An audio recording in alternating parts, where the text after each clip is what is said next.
In the kingdom of fools, both the king and the minister were idiots.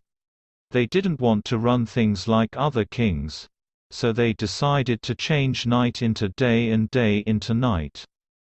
They ordered that everyone should be awake at night, till their fields and run their businesses only after dark, and go to bed as soon as the sun came up.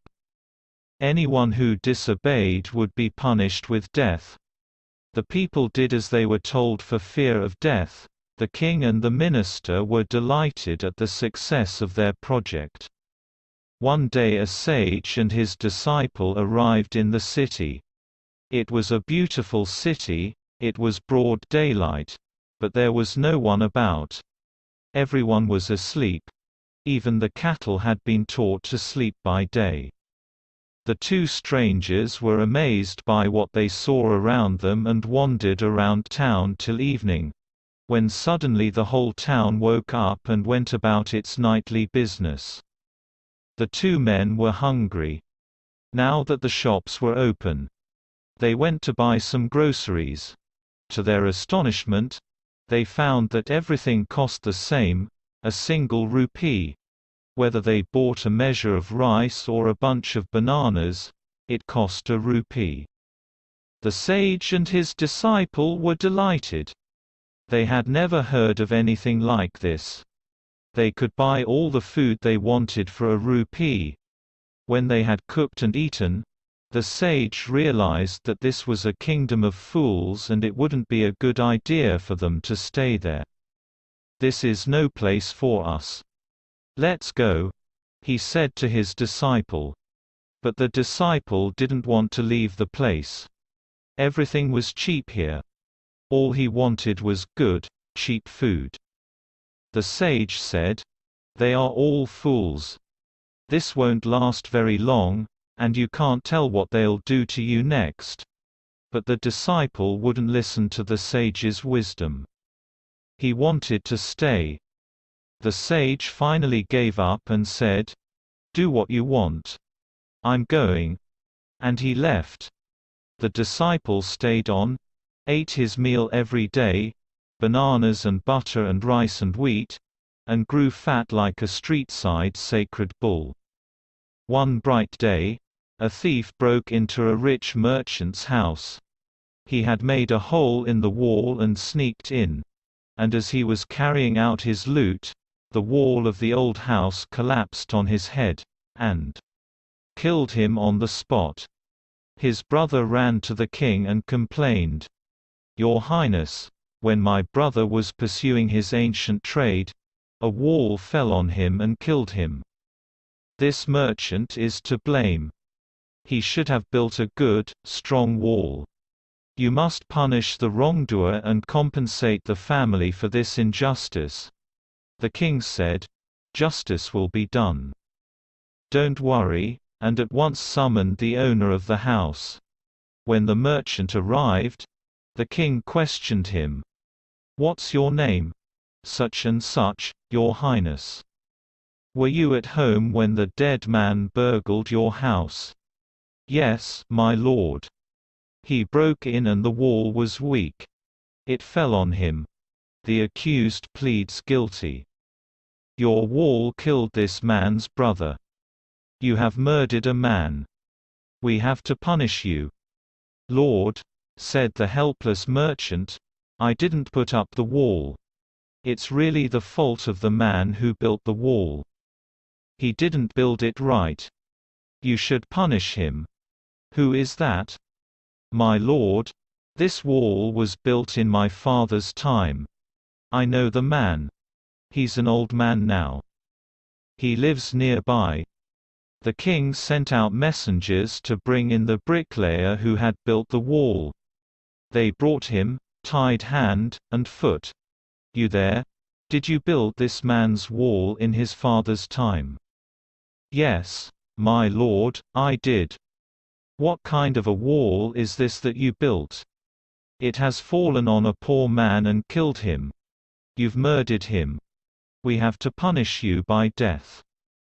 Before the king could order the execution, the poor bricklayer pleaded, Please listen to me before you give your orders.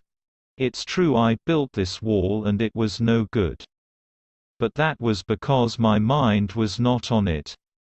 I remember very well a dancing girl who was going up and down that street all day with her anklets jingling.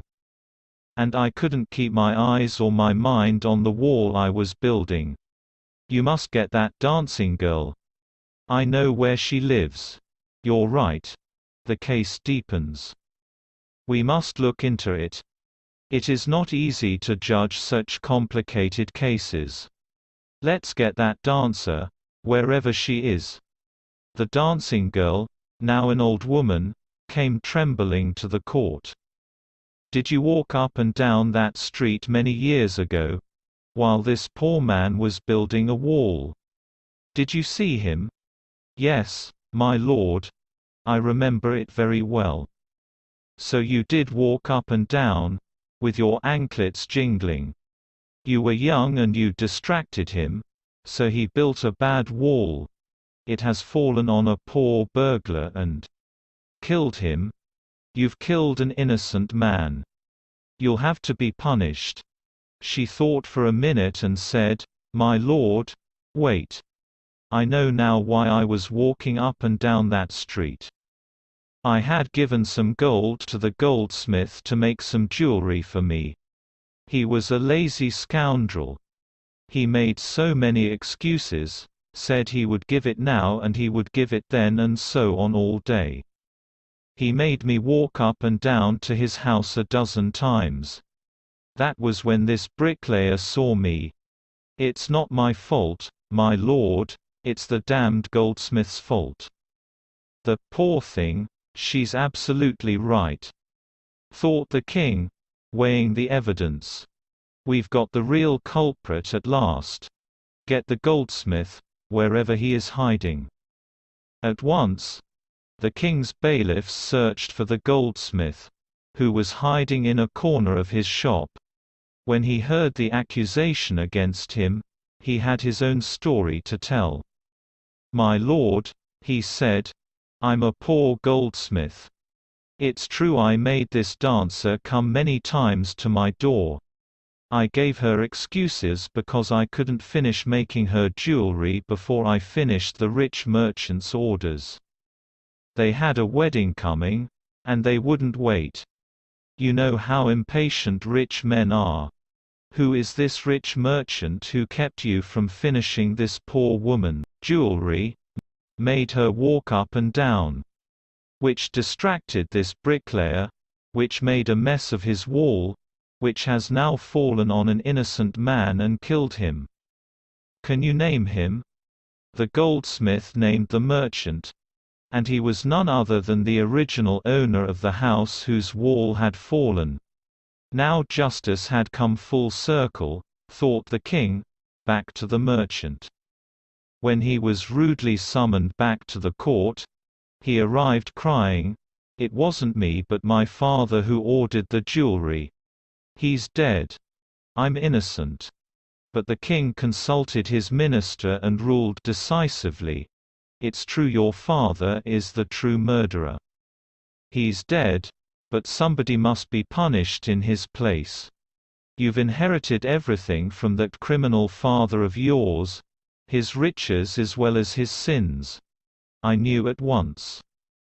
Even when I first set eyes on you, that you were at the root of this horrible crime. You must die. And he ordered a new stake to be made ready for the execution. As the servants sharpened the stake and got it ready for the final impaling of the criminal, it occurred to the minister that the rich merchant was somehow too thin to be properly executed on the stake. He appealed to the king's common sense. The king too worried about it. What shall we do?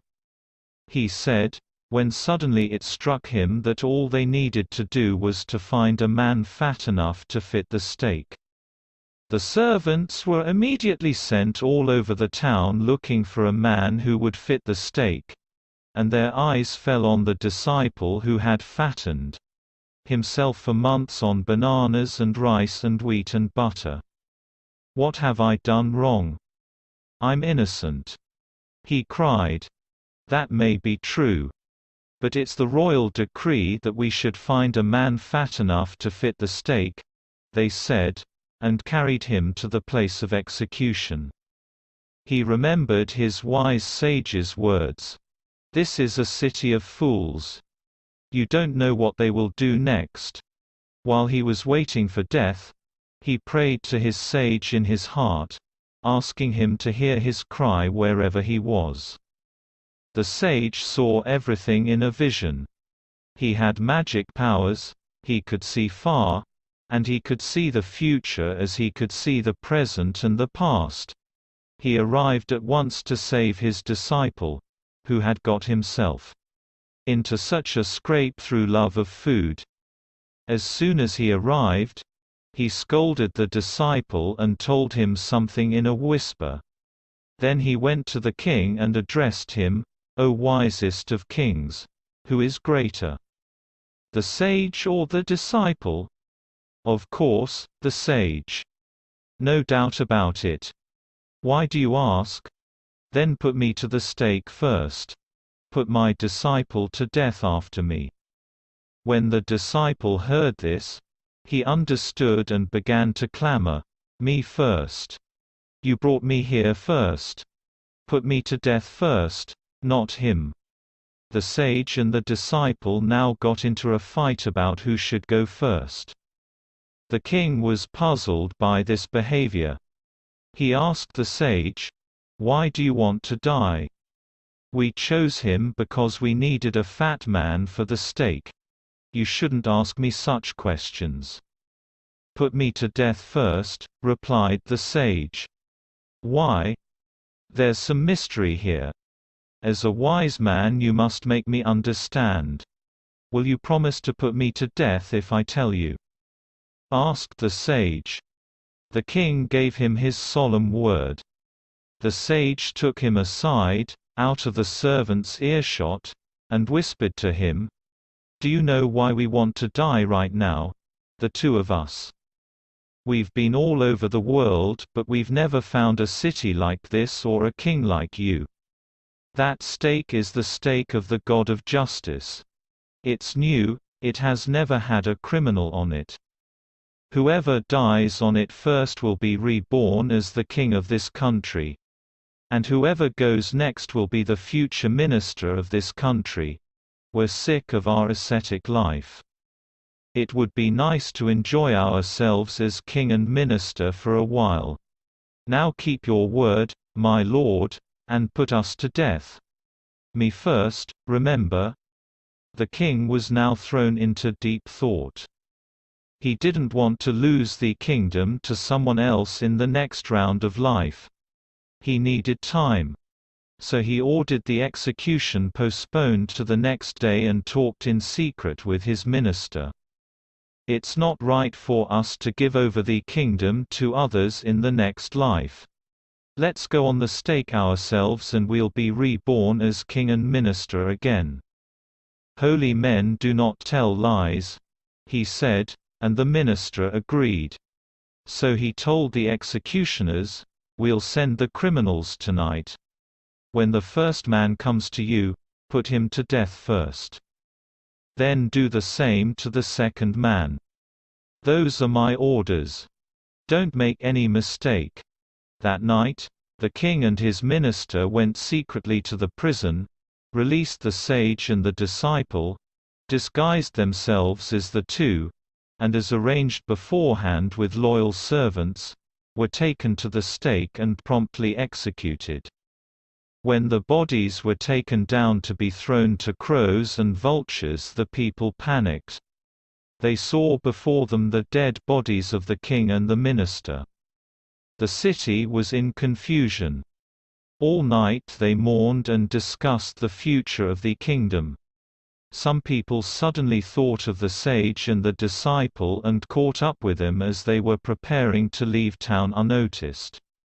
"We people need a king and a minister," said someone. Others agreed. They begged the guru and the disciple to be their king and their minister. It didn't take many arguments to persuade the disciple, but it took longer to persuade the sage. They finally agreed to rule the kingdom, on the condition that they could change all the old laws. From then on, night would again be night and day would again be day. It became like any other place.